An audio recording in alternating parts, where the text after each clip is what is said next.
The Galactic Games had been a cornerstone of intergalactic culture for 10,000 years.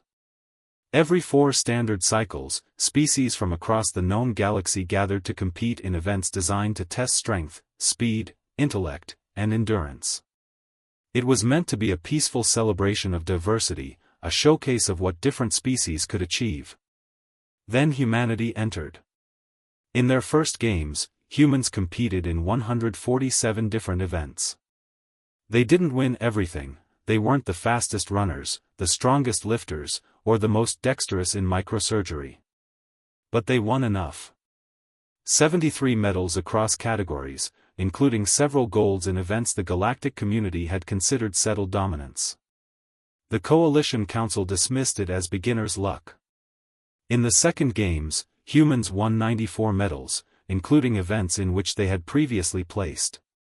Whispers began in the observation stands. Theories circulated. Perhaps humans had genetic modifications?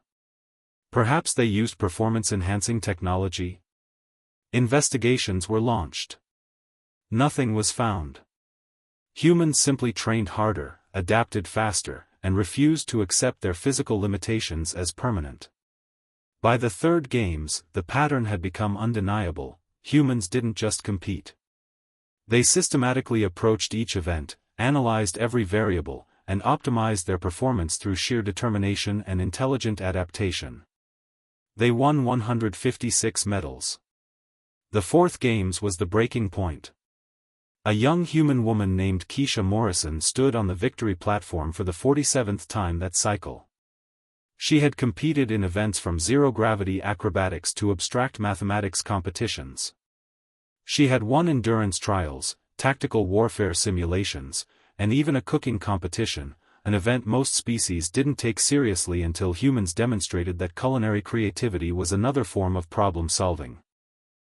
The Xinthian Council member Veltorin finally stood up during the closing ceremony. His voice carried across the entire stadium. We petition the Galactic Games Commission to revise the rules. Humanity's participation has made competition meaningless. They do not compete to test themselves. They compete to win. There is a difference. The motion was put to vote. By a margin of 87% in favor, humans were banned from competing in the Galactic Games. Keisha received the news with characteristic human pragmatism. She didn't argue. She didn't protest through diplomatic channels. Instead, she smiled and said something that would reshape galactic understanding forever. That's fine. But you should ask yourselves why.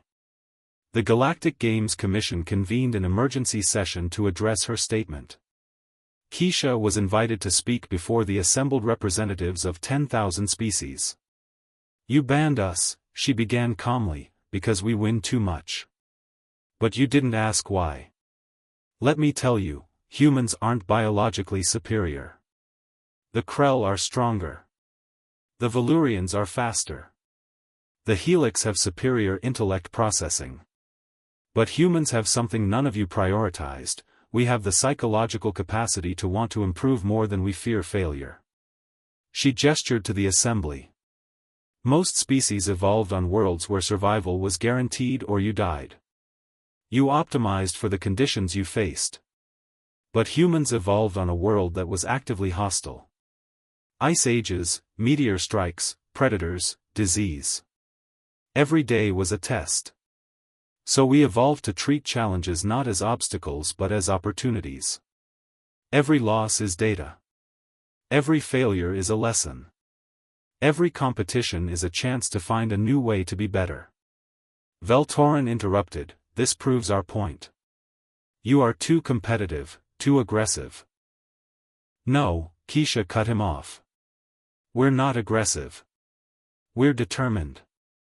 There's a difference. Aggression means you want to dominate others. Determination means you want to become better than you were yesterday. We didn't enter your games to prove you wrong. We entered because competition is how we learn. She paused, letting the words settle.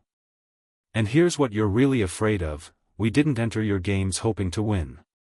We entered hoping to find beings better than us, to learn from you, to be challenged. We were disappointed. Not because you're weak, but because you stopped pushing yourselves generations ago. You reached a level of achievement and decided that was enough. The assembly was silent. But here's the thing, Keisha continued, you just proved my point by banning us. Instead of asking how you could get better, you asked how you could keep us out. That's not strength. That's fear. She walked toward the exit. We'll leave your games. We'll go home to Earth. We'll keep training, keep competing, keep trying to be better. And eventually, we'll probably come back. And we'll probably win again. Because humans don't accept good enough. We accept what's next. By the time Keisha reached the door, representatives from 17 species had already stood to propose a countermotion, reverse the ban and establish separate divisions for different levels of competitive development. The motion failed, but barely. However, the conversation had shifted. Over the following months, species began reaching out to humans privately, asking for training techniques, for insights into competitive psychology, for understanding of how to maintain determination across generations. What had begun as a ban became the beginning of a quiet revolution. Species that had stagnated for millennia began pushing themselves again.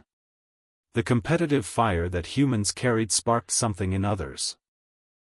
2 game cycles later, humans were reinstated. They still won frequently. But now, they won against competitors who were finally trying to win, too. And that, Keisha realized, was the real victory, not the medals, but the realization across the galaxy that there was always room to improve. There was always a next challenge. There was always a reason to keep fighting. Humans hadn't won the Galactic Games by banning them from competing. Humans had won by inspiring everyone else to remember why competition mattered in the first place. Kindly like this story, drop your comment and subscribe channel. Thank you.